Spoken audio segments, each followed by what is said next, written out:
à tous et bienvenue dans ce nouvel épisode de Vivez la Vendée. On est à l'Aiguillon, la presqu'île avec Julien. Bonjour Julien. Bonjour. Tu es donc le co-gérant de Atlantic Wake Park. C'est ça. Et tu vas nous parler un peu de comment vous vous organisez là, quelques jours avant l'ouverture officielle de ce lieu.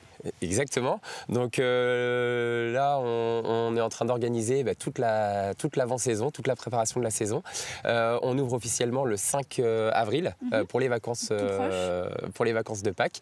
Et donc là, on est dans les derniers préparatifs pour qu'on soit prêt le jour J. Donc de avril jusqu'à novembre, vous allez tout ouvert non-stop? Alors on a des phases, on est plus ouvert effectivement en juillet-août. On est ouvert tous les jours de 10h à 20h avec des nocturnes les vendredis soirs. Sur l'avant-saison, on ferme 2 jours, le mardi et le jeudi. Sinon, on est ouvert effectivement tous les jours de midi à 19 ou 20h en fonction de la période. Pendant la période où c'est fermé, alors qu'est-ce que vous faites? Est-ce que vous partez en vacances? Ou au contraire, vous organisez tout? On va parler aussi avec des personnes qui travaillent là avec toi.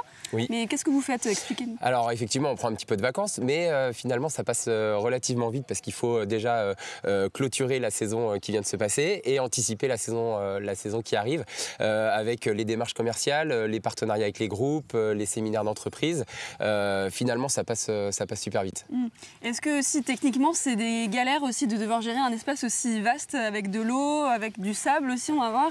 Alors il y a beaucoup d'anticipation, il n'y a pas forcément de galère si on est prêt, mais effectivement il ne faut pas trop s'endormir. On a toute la partie hivernage avec vider les plans d'eau, pas forcément de grosses galères, mais il faut être prêt et il faut anticiper. Donc là concrètement, on a tout démonté pour l'hiver, donc je vérifie que ce soit bien graissé et bien aligné pour que ça fonctionne au mieux.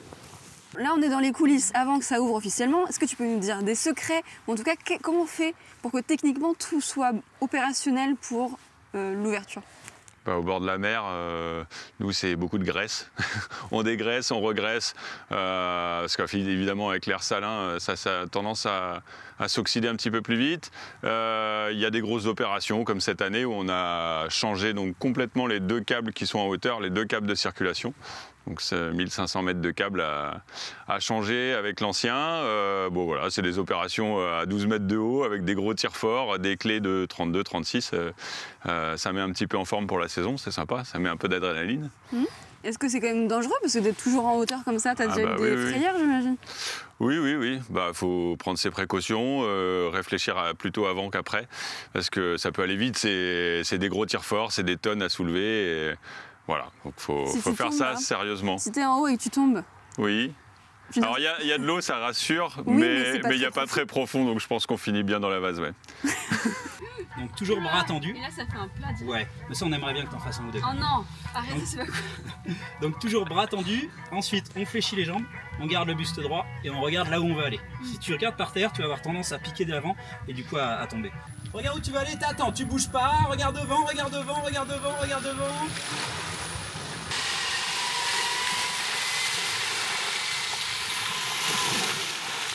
L'année dernière, on a accueilli 50 000 entrées payantes. On a aussi énormément d'accueils de loisirs qui viennent sur le mois de juillet. Les enterrements de vie de garçons et de jeunes filles en avant-saison. Donc oui, c'est des bons chiffres. Malgré la mauvaise météo qu'on a eue, on a eu la chance quand même de pouvoir accueillir un certain nombre de personnes. Oui. Avec la mauvaise météo, ça n'empêche pas de faire les activités? La mauvaise météo nous empêche de rien parce que finalement c'est des sports d'eau, donc même s'il pleut, on est mouillé quoi qu'il arrive. On est quand même bien équipé, on a des grosses combis pour que tout le monde reste bien au chaud. Donc non, nous, la mauvaise météo nous pose pas particulièrement de problème, sauf évidemment du gros vent. Alors en avant-saison, on n'a pas encore le splash game. Le splash game est qu'en juillet-août. Donc en avant-saison, on propose notamment des initiations sur le bipoulis. Donc là, c'est juste un petit aller-retour avec des stages sur la semaine. On a aussi tout le téléski nautique qui est complètement accessible même aux débutants parce qu'on peut commencer par le kneeboard, ensuite le ski nautique et ensuite le wakeboard. On a des créneaux de vitesse adaptés pour chaque niveau. Et on a aussi des paddles.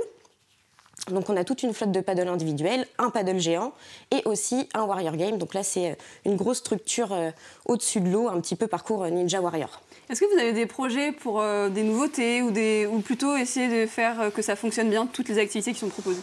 On essaye de faire en sorte que toutes les activités fonctionnent, mais oui, en effet, on a toujours des petits projets en plus. Notamment, cette année, on va essayer de récupérer une flotte de kayak.